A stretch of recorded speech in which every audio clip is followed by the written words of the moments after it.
On fait son cinéma. Prise pub.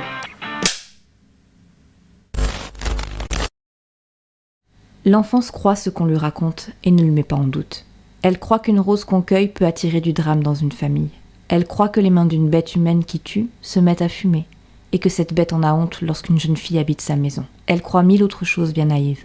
C'est un peu de cette naïveté que je vous demande. Et pour nous porter chance à tous, laissez-moi vous dire 4 mots magiques, véritables sésame ouvre-toi de l'enfance. Il était une fois.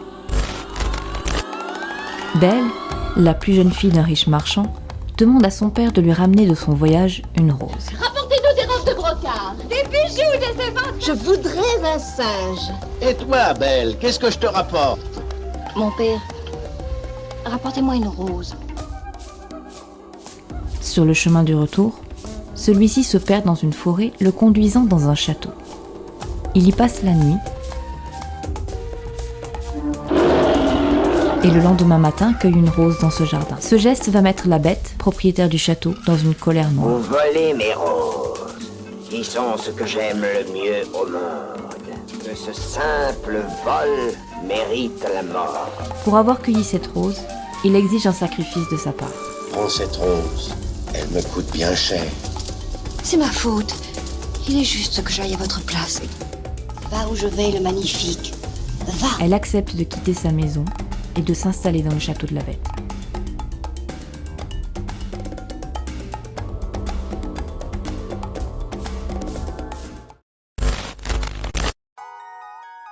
La Belle et la Bête a été réalisée par Jean Cocteau, un homme aux multiples talents, réalisateur, romancier, poète et peintre. Le film est sorti en 1946. C'est le premier réalisateur à réaliser une adaptation du conte écrit par Madame le Prince de Beaumont au XVIIIe siècle, La Belle et la Bête. D'ailleurs, si tu ne connais pas le conte originel, je te laisse le lien de ma vidéo de cosplay dans la description et dans laquelle je fais justement la lecture du conte. Les adaptations se sont multipliées au fil du temps. Il s'agit pour le réalisateur de la réalisation de son second film, le premier étant son moyen-métrage Le sang d'un poète en 1930. Le film a reçu le prix Louis Deluc en 1946, l'année de sa sortie, et a été nominé en festival à 3 reprises bien après sa sortie, avec une nomination au Festival du film fantastique de Gérardmer en 2004, mais également en 2007, et au Festival du film romantique de Paris en 2009. Il s'agit de son film le plus populaire qui a eu un grand succès lors de sa sortie. Après La Belle et la Bête, il tournera L'Aigle à 2 têtes en 1947, Les Parents terribles en 1948, Orphée en 1949 et Le Testament Orphée en 1960, tous avec Jean Marais. Dans le casting, on retrouve Josette Day, Jean Marais, Marcel André, Mila Parelli, Nan Germont, Michel Auclair ou encore Raoul Marcon.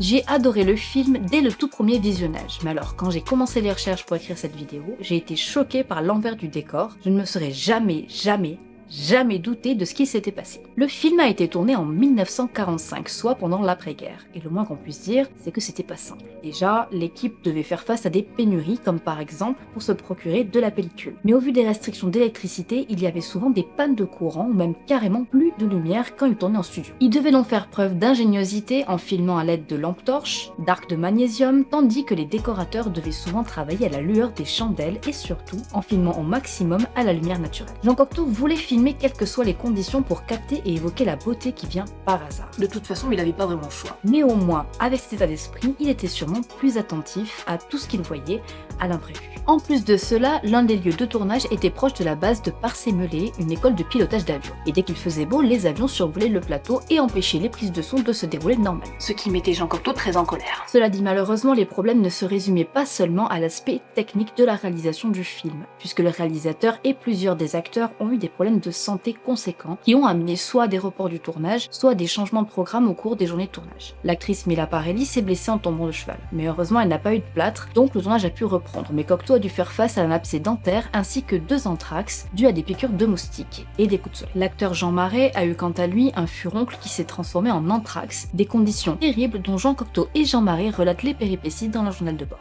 24 septembre, nuit épouvantable, démangeaisons au visage, à la main droite, gencives, œil.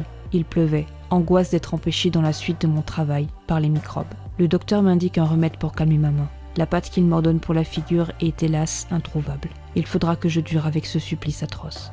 18 octobre. Je suis réveillée par des douleurs insupportables et comme je ne peux ni dormir, ni marcher de long en large, je me soulage en prenant ce cahier pour essayer de crier mon mal aux amis inconnus qui liront ces lignes. Une bête féroce, la bête, me tenaille la nuque d'une griffe puissante. L'anthrax en est à cette période où il développe son cratère, où les armées de microbes ennemis le cernent et me défendent. C'est une bataille acharnée qui se déroule pour moi sur une nuit, pour les microbes sur des années, sur des générations qui bâtissent autour du mal une véritable muraille de Chine. La souffrance m'arrache des plaintes, une ronce méchante, des racines profondes. Un corail de feu complique un buisson ardent de nerfs malades. Mes oreilles bourdonnent. Je me demande s'il est possible de supporter ce que je supporte. Et que faire? Il le faut. Panne de lumière. J'ai cru que la panne se prolongerait toute la nuit. La lumière remonte. Je vais tenter de dessiner ma torture.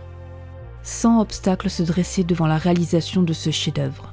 Le manque d'électricité nous obligeait à tourner la nuit. Les labédoyères refusaient leur parc pour les extérieurs du château de la Bête. On trouvait avec difficulté de la pellicule. Mila eut un accident de cheval, une fluxion. Moi, un anthrax. Le pire fut la maladie de Jean. Depuis des mois, il souffrait de plusieurs affections de la peau. Pendant le film, il eut presque en même temps de l'impétigo, de l'urticaire, de l'eczéma, des furoncles, des anthrax et un phlegmon. Les sunlights le blessaient. Il ne pouvait plus se raser. Il travaillait avec un chapeau sur lequel il fixait avec des épingles à linge un papier noir percé de 2 trous pour les yeux. Malgré ses souffrances, il nous dirigeait avec une patience et une courtoisie sans exemple. Un jour, le professeur Mondor me téléphona au studio pour me dire que si on n'arrêtait pas le film pour qu'on puisse hospitaliser Jean à Pasteur, celui-ci pouvait mourir d'un empoisonnement du sang en 48 heures. J'étais résolue à me battre pour le décider. Jean était à bout de force, là. Les larmes lui vinrent aux yeux. Il accepta. On le mit dans une cage de verre. On essaya la pénicilline. Il n'y en avait pas encore en France, qu'on avait fait venir de New York. Il ne fut pas guéri, mais il fut sauvé de la mort.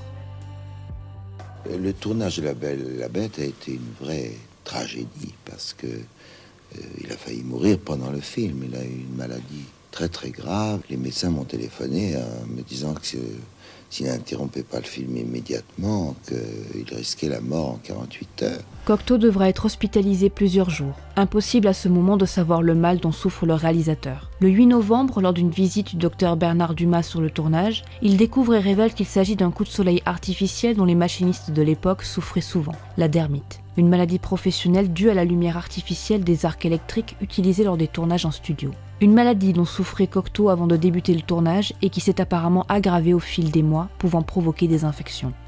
Le courage de cet homme était fantastique car le moindre projecteur lui faisait mal et il travaillait avec un chapeau qu'elle avait mis un papier noir de photographe attaché avec des épingles à linge, avec 2 trous pour les yeux, pour ne pas souffrir de ces projecteurs.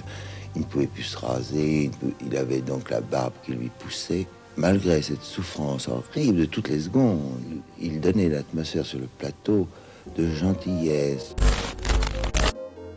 Pour commencer, je voudrais d'abord dire quelques mots sur le générique de début du film, qui est très original et pourtant simple et humble en fait. C'est Jean Cocteau lui-même, puis Jean Marais et Josette D qui écrivent à la craie sur un tableau noir le générique. Le reste est écrit toujours sur le tableau noir, mais de manière traditionnelle, avec le réalisateur qui de temps en temps vient effacer le tableau avec un chiffon. Ça appuie vraiment ce que cette partie va mettre en lumière, c'est-à-dire quelque chose de plus plastique, pictural et manuel. En gros, le réalisateur n'a pas peur de mettre les mains dans le cambouis. Ce qui ne peut pas nous échapper, c'est le fait que le film soit très inspiré par l'univers pictural. 2 univers différents, pour être exact, qui correspondent aux 2 manières différentes de filmer La Belle puis La Bête. D'abord, pour La Belle, la lumière est plutôt naturelle et son univers est empreint des peintres flamands et hollandais, en particulier Vermeer.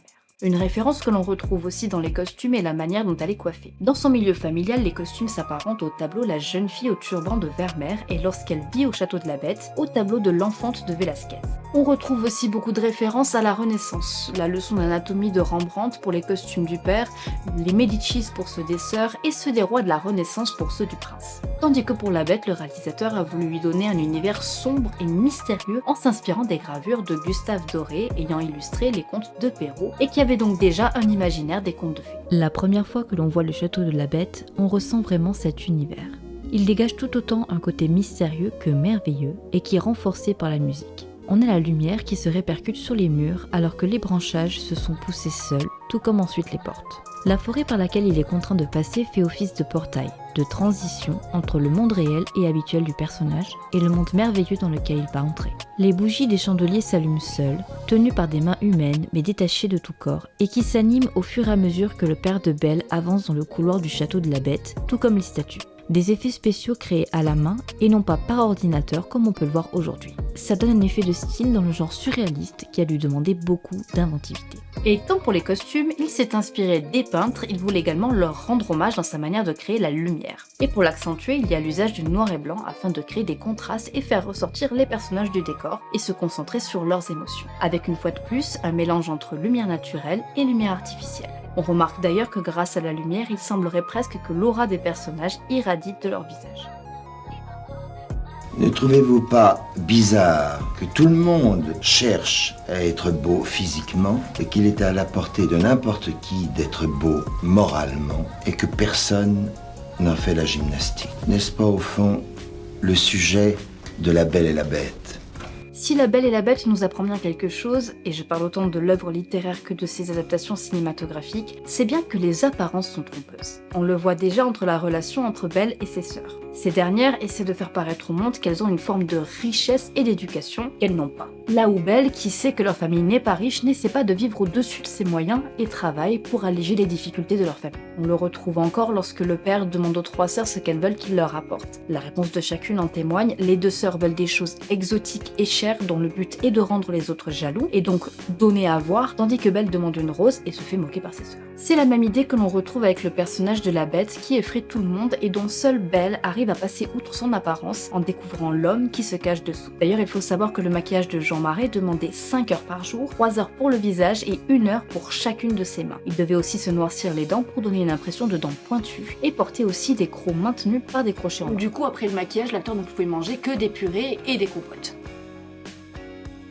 Si on compare la manière de créer la créature à la dernière adaptation du conte réalisé par Disney, il y a une différence indéniable. Ainsi, pour conclure cette question de la moralité, on peut dire que le conte de La Belle et la Bête, ainsi que ses adaptations cinématographiques, sont une ode au respect et à l'acceptation de l'autre et à la tolérance. Car derrière le masque du monstre se cache la beauté du cœur, et seule la bonté pouvait briser le maléfice dont la bête était victime. Bien sûr, comme toujours quand il s'agit des contes, il ne faut pas seulement le prendre au premier degré, car même une beauté physique peut cacher une laideur intérieure. Ici, tout est bien qui finit bien, et il ne tient qu'à nous de perpétuer les valeurs que le conte essaie de nous instruire.